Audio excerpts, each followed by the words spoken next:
अब इतराज़ किया जाता है ये 16 माह की हुकूमत में, वो भी इतराज़ बजा है कि मैं देखो ना उसमें लोगों को जो मुश्किलात हैं वो दस्तूर हो रही हैं। हम कर्जे पे कर्जा लिए जा रहे हैं। ये पीटीआई की हुकूमत आई तो फी कर्ज पाकिस्तानी 1.25 लाख रुपए का मकरूज था, आज 2,60,000 रुपए का, आज की फिगर मैं आपको बता रहा हूँ। फी कर्ज पाकिस्तान, आबादी भी बढ़ गई है, उसके बावजूद हमारा कर्जा 2 लाख, ये थोड़े अरसे में 2,60,000 फी कर्ज हो गया। हमारा ना ही हमारे पास रेवेन्यू आ रहा है, दुनिया में 8% टोटल हमारी कौमी आमदनी का रेवेन्यू रह गया। हमें इन तमाम मामलात को हल करना है। और मैं ये हमारा मियाँ नवाज शरीफ ने जब भी हुकूमत की, 3 बार वो प्राइम मिनिस्टर रहे, अब इंशाल्लाह चौथी बार प्राइम मिनिस्टर बनेंगे, और उन्होंने जब भी मुश्किलात में घिरे हुए पाकिस्तान पे प्राइम मिनिस्टर वो रहे तो उन्होंने हालात को बहुत बेहतर किया। ये रिकॉर्ड है हमारा। आज भी नून लीग की थोड़ी सी बात की जाए तो कैसर अहमद शेख हमारे साथ है। कैसर साहब, आपकी तरफ आऊंगा, क्या लगता है तिबी वजूहात की वजह से वापसी मुलतवी हो सकती है अब? बिस्मिल्लाहिर्रहमानिर्रहीम। आज मियाँ शहबाज शरीफ साहब, एक्स प्राइम मिनिस्टर, उन्होंने बड़ी तफसील से प्रेस कॉन्फ्रेंस की है और उसमें ये उन्होंने दोबारा इंडोर्स किया है कि मियाँ नवाज शरीफ साहब 21 अक्टूबर को तशरीफ़ ला रहे हैं। हम सब पाकिस्तान मुस्लिम लीग भरपूर तैयारियां कर रहे हैं। मैं एक हफ़्ता अभी अपने हल्का चंडियोट से रह के आया हूँ, वहाँ पे हमने मुख्तलिफ इजलास किए और मीटिंग करें। इसी तरह हर ज़िले में मीटिंग हो रही हैं और बालिहाना इस्तकबाल के लिए लोग जो है वो उनकी तैयारियां कर रहे हैं। कल लोगों ने इस्तकबाल भी किया है। एक वीडियो आई जिसमें शहबाज शरीफ साहब एक जगह पर गए, वो वीडियो में जो अल्फाज इस्तेमाल किए गए वो सुनने के भी काबिल नहीं हैं। उसके बावजूद अब आपको क्या लगता है नून लीग को किस चीज के साथ अवाम में जाना चाहिए?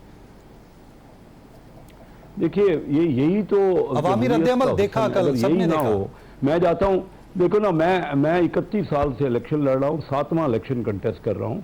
यही तो बात है, अगर मैं आवाम में ना जाऊंगा, उनके ख्यालात नहीं सुनूंगा और मेरे ऊपर इख्तलाफात नहीं होंगे, ये डिक्टेटरशिप तो नहीं है। हम तो, हमारी पार्टी में तो खुल्लम खुल्ला हम मशवरे करते हैं लोगों से और वो तनकीद भी हमारे ऊपर करते हैं, आवाज़ें भी करते हैं, मेरे ऊपर भी आवाज़ें करते जाते हैं। उसका ये मतलब नहीं है, ये तो होना चाहिए। ये नहीं होगा तो इसका मतलब है कि हम बिल्कुल हमने कोई दूसरे डिगर की जमहूरियत शुरू कर दी है। हमारा मियाँ नवाज शरीफ ने जब भी हुकूमत की, 3 बार वो प्राइम मिनिस्टर रहे, अब इंशाल्लाह चौथी बार प्राइम मिनिस्टर बनेंगे, और उन्होंने जब भी मुश्किलात में घिरे हुए पाकिस्तान पे प्राइम मिनिस्टर वो रहे तो उन्होंने हालात को बहुत बेहतर किया। ये रिकॉर्ड है हमारा। आज भी पूरा मुल्क हमारे ऊपर एतबार करता है और हमें हमारे ऊपर कॉन्फिडेंस है। हर पार्टी का राइट है और मैं समझता हूँ इलेक्शन जो है वो बिल्कुल खुला वाज़े तौर पे 21 अक्टूबर को वापसी हतमी है, मतलब ये तिबी रिपोर्ट्स वापसी में रुकावट नहीं बनेंगी या बैकएंड पे कुछ और चल रहा है? ये इंशाल्लाह वापसी हतमी है। इंसान के ये जो तबी रिपोर्ट है वो तो अपनी जगह पे पेश हुई, हमारा वाज़े तौर पे ये ऐलान है और तैयारियां हैं हमारी, और हम बहुत बड़ी तादाद में ये मीनार पाकिस्तान पे 21 अक्टूबर को लोगों का जोश व खरोश होगा, दीदनी होगा। आप खुद अंदाज़ा कर लेंगे जो आपने बात की। और मैं ये बात बताना ये चाहता हूँ कि वाहिद मियाँ नवाज शरीफ हैं जो कि चाहते हैं कि साहब को साथ लेके चले। इस वक्त जो इख्तलाफी बयानियाँ हैं ना, मैं ये समझता हूँ कि वो पाकिस्तान की तकदीर नहीं बदल सकता। जो पाकिस्तान के हालात हैं ये आप अंदाज़ा कर लीजिए कि पूरी दुनिया में, ये अभी वर्ल्ड बैंक ने रिपोर्ट की कि 66 करोड़ लोग गुर्बत की लकीर से नीचे हैं। उसमें से पाकिस्तान के 9.5 करोड़ लोग हैं 66 करोड़ में। हमारी आबादी तो दुनिया का 2% है, लेकिन हमारे गरीब लोग दुनिया के टोटल गरीबों का 14 या 15% है। इससे और हालात खराब नहीं हो सकते। हम हमारे इस सारी सूरत हाल में बयानिया कैसे सेट किया जाएगा? बयानिए को लेकर बड़ी कंफ्यूजन दिखाई दे रही है। बयानिया तो बड़ा क्लियर है जी। हमारा रिकॉर्ड है, पिछले जितने भी बार हुकूमत रही, 3 बार तो मियाँ नवाज शरीफ साहब हुकूमत में रहे। अब इतराज़ किया जाता है ये 16 माह की हुकूमत में, वो भी इतराज़ बजा है कि मैं देखो ना उसमें लोगों को जो मुश्किलात हैं वो दस्तूर हो रही हैं। हम कर्जे पे कर्जा लिए जा रहे हैं। ये पीटीआई की हुकूमत आई तो फी कर्ज पाकिस्तानी 1.25 लाख रुपए का मकरूज था, आज 2,60,000 रुपए का, आज की फिगर मैं आपको बता रहा हूँ। फी कर्ज पाकिस्तान, आबादी भी बढ़ गई है, उसके बावजूद हमारा कर्जा 2 लाख, ये थोड़े अरसे में 2,60,000 फी कर्ज हो गया।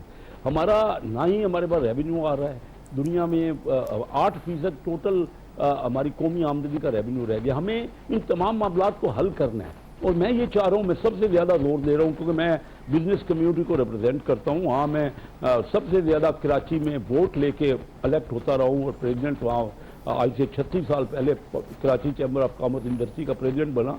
और मैंने सोचा कि उस हाउस में जाएं जहाँ के पॉलिसी बनती हैं और वहाँ पे दुनिया के जैसे हम दूसरे मुल्कों ने एक्सपोर्ट लेड ग्रोथ की है और बाहर की इन्वेस्टमेंट को प्रोमोट करके जो तरक्की की है वो हम भी करें। लेकिन हालात हमारे यहाँ देखो बद से बदतर होते जा रहे हैं, दीगर गूँ हैं। इस वक्त ऐसी लीडरशिप की ज़रूरत है जो चार्टर ऑफ इकानमी करे या कम अज़ कम मिनिमम तमाम पार्टियां, कोई एक, मैं समझता हूँ इख्तलाफात बहुत हो गए, चोर डाकू की सियासत हो गई, ये पॉलिटिकल पीडीएम दौरे हुकूमत में महंगाई मुकाओ मार्च किए गए, उससे पहले कि महंगाई मुकाने के लिए, खत्म करने के लिए मार्च निकाले गए। पीडीएम दौरे हुकूमत में महंगाई अरूज पर पहुंची, लोगों को 2 वक्त की रोटी खाने में मुश्किलात सामने आई, आटा नहीं मिला, चीनी के मसले जो थे वो भी सबके सामने थे। तो इस सारी सूरत हाल में कैसे फेस करेंगे लोगों को? हाँ, बड़ी अच्छा सवाल किया। देखिए, हम सबकबाज दिखाने के पाकिस्तान मुस्लिम लीग कायल नहीं। हमारी हुकूमत इंशाल्लाह बनेगी, लेकिन उसके बावजूद मैं ये कहूँ कि कोई हमारे पास जादू की छड़ी है या कोई एकदम पहले साल में। सर, इस सूरत हाल में हुकूमत कैसे बनेगी? गारंटी क्या है? किस तरह इतने कॉन्फिडेंट होकर नून लीग कहती है कि हमारी हुकूमत बनेगी? अवामी रद्द-ए-अमल भी सामने है, महंगाई अरूज पर है, किस बयानिए पर आकर हुकूमत बनाई जाएगी? लोग हमें चाह रहे हैं, मैं तो लोगों में होता हूँ ना, 31 साल से इलेक्शन लड़ रहा हूँ। लोग यही चाह रहे हैं। इस वक्त पाकिस्तान मुस्लिम लीग सबसे पॉपुलर पार्टी है। बाकी पार्टियों को हक है वो अपना बयानिया दें, पॉइंट ऑफ व्यू दें, लोगों के पास जाएं, हर एक का हक है। लेकिन गैलप सर्वे में मुस्लिम लीग नून बड़ी पीछे दिखाई दी है, वो भी अवामी सर्वे था, उसमें पीटीआई की मकबूलियत ज्यादा थी आपसे, सारी लीडरशिप अंदर होने के बावजूद भी। कह रहे हैं गैलप सर, देखिए मैं तो आपको अपना सर्वे बता रहा हूँ और मैं गलत भी हो सकता हूँ, ये तो कोई ऐसी बात नहीं है। जो मैं सारी जिंदगी, मैं 52 साल से पहले तो कारोबारी सियासत में रहा और हाईएस्ट वोट लेता रहा, आपसे जिक्र किया। यहाँ मैं जब आया हूँ तो यहाँ 7वां इलेक्शन है कंजेक्टिव। तो मकसद ये कि मेरा सर्वे है, मैं लोगों के पास जाता हूँ, मैं बिलीव ही करता हूँ लोगों से बातचीत करने को। अल्लाह फजल करेगा, हम मिलजुल के काम करें। हम कोई इस वक्त ये अफोर्ड ही नहीं कर सकते कि एक दूसरे से इख्तलाफ करें। चोर डाकू की जो सियासत होती रही ना ये 3.5 साल, उसने ही पाकिस्तान इस टर्माइल नहीं इस नहज तक पहुंचाया है। ये नहीं कि हमने कोई इम्प्रूव कर लिया 16 महीने में। मैं हमारे साथ पीपल पार्टी के बैरिस्टर साहब तशरीफ रखते हैं, हम सब ने मिलजुल के डिफॉल्ट को बचाया, कोशिश की। और हालात इतने, ये 12 मई को जब हमारी हुकूमत आई ना, तकरीबन 3 हफ्ते पहले हमारी जब हुकूमत आई 12 मई 2022 में, मेरी तकरीर ऑन रिकॉर्ड है कौमी असम्बली में, जब मैंने ये कहा कि हमारी मईशत वेंटिलेटर पे है। हमने तो कोशिश की उसको बचाने के लिए, लेकिन हमसे भी सुधर नहीं सकी। और ना ही मैं ये कह रहा हूँ कि आइंदा फौरी तौर पे कोई भी हुकूमत आ जाए, जब तक हम सब मिल के पाकिस्तान को आगे करने की कोशिश नहीं करेंगे, हमारा सबका मिल के एक मिनिमम, देखिए ना, ये 600-700 अरब रुपए हमारे SOEs जो स्टेट ओन्ड एंटरप्राइजेज हैं, जो कौमियाए गए इदारे हैं, नुकसान कर रहे हैं 600-700 अरब।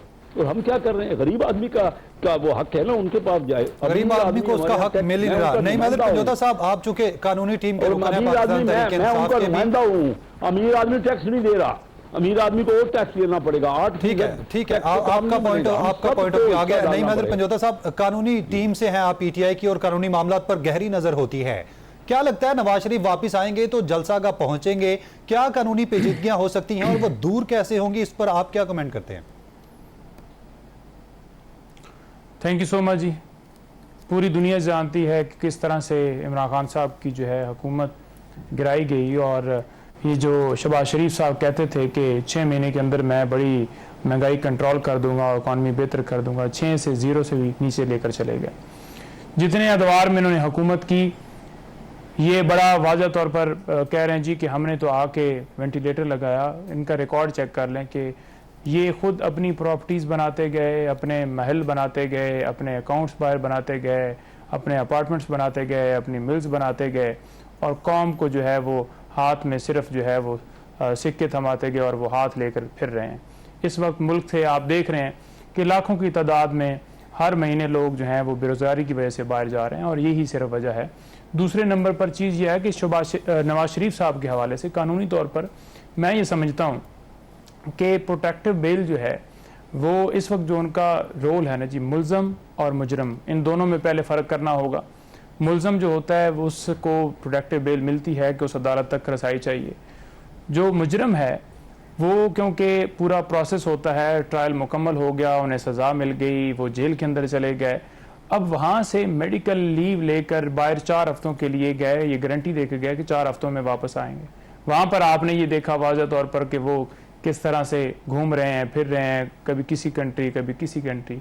अब दोबारा एक मेडिकल जो है सर्टिफिकेट की आड़ लेकर वो प्रोटेक्टिव बेल लेना चाहते हैं। तो पहले तो ये बता दूं कि हिस्ट्री में मेरी नज़र में ऐसी कोई नज़ीर नहीं है पाकिस्तान में जिसमें एक बंदा जो जिसको सज़ा हुई और वो उसको दोबारा जो है वो प्रोटेक्टिव बेल के लिए वो बाहर गया हो और वापस आना चाहता हो और उसे इस तरह की प्रोटेक्टिव बेल मिली हो।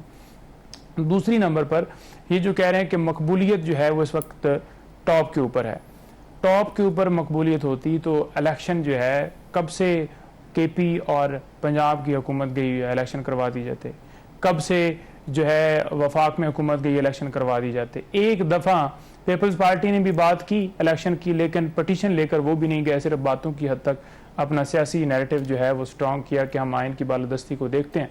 लेकिन इनकी तरफ देख लें कि एक लम्हे के लिए इन्होंने ये नहीं कहा कि इलेक्शन जो है उसकी डेट सदर पाकिस्तान ने देनी है, ये हम तैयार हैं। इलेक्शन कमीशन जो है अगर ये कहते हैं कि इलेक्शन कमीशन नहीं देनी है डेट, तो यही कह देते कि इलेक्शन कमीशन 90 डेज के अंदर दे, तो किसी ने नहीं किया। तो उससे पॉपुलैरिटी का हिसाब लगा लें, 5 लाख की और 10 लाख के जलसे की बात हो रही है कि वहाँ पर इतनी तादाद होगी। वो आपने पिछले दिनों एक वीडियो भी देख ली होगी कि इतने बंदा फलाना बंदा जो है इतने बंदे लेकर आएगा तो उसे एक मोटरसाइकिल मिलेगा। ये तो इनकी पॉपुलैरिटी है। दूसरे नंबर पर इमरान खान साहब के हवाले से देख लें कि एक बंदा जो इस वक्त बेगुनाह जो है वो कैद काट रहा है, बेगुनाह उसको अंदर डाला गया है। इतने केसेस ये खुद कहते हैं कि हमने बनाया नहीं है, हालांकि उसकी एविडेंस अगर आप दोबारा सवाल करेंगे तो मैं उसको पूरा डिटेल में बताऊंगा। तो अब मुस्तकबिल क्या लगता है चेयरमैन पीटीआई का आपको?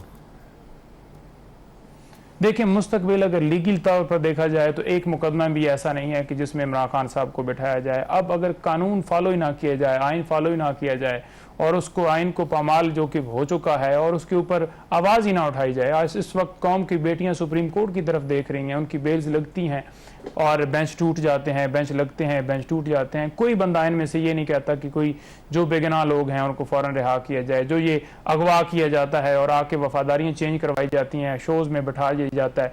जमहूरियत की ये बातें तो करते हैं, लेकिन अपने साथियों, अपने कुलीग्स को और अपने शहरियों को और अपने पाकिस्तान के लोगों के बारे में ये जो उनके ऊपर जो उनके फंडामेंटल राइट्स की वॉलेशन हो रही है, कोई एक जमात नहीं बोलती। इस वक्त मीडिया के ऊपर मुकम्मल तौर पर बैन है, पैमरा जो है वो पाबंदियां लगा कर बैठा हुआ है। हर तरफ जो है वो प्रोग्राम भी इसी तरह से सेट करके करवाए जाते हैं कि ये टॉपिक इससे ऊपर जो है वो आपने नहीं करना और इस हक में सवाल करने। तो ये कहाँ पर आज़ादी जो है मुल्क के अंदर है और कहाँ पर जो जमहूरियत के जो बड़े बड़े दावादार हैं वो सारे चले गए हैं। तो ये तो नहीं होना चाहिए और कोई भी बात नहीं करता। दूसरा, मैं समझता हूँ कि इमरान खान साहब ये जो साइफर केस है इसके अंदर बेल हर सूरत हो जाएगी। उसकी रीज़न क्या है? उसकी रीज़न ये है कि अगर लीगली तौर पर देखा जाए तो उनके ऊपर जुर्म जो है ये बनता ही नहीं है, क्योंकि प्राइम मिनिस्टर का जो ओथ है उसके अंदर वाज़ह तौर पर लिखा है कि कोई भी ऐसा मामला जो मुल्की इंटरेस्ट के लिए ज़रूरी हो तो वो अपनी कौम को बता सकता है कि ये बाहर से जो है ये धमकी मिली है, ये आपके इंटरेस्ट की बात है। तो उन्होंने वाज़ह तौर पर बताया अपने हल्फ की पासदारी करते हुए, और ऐसा ही हुआ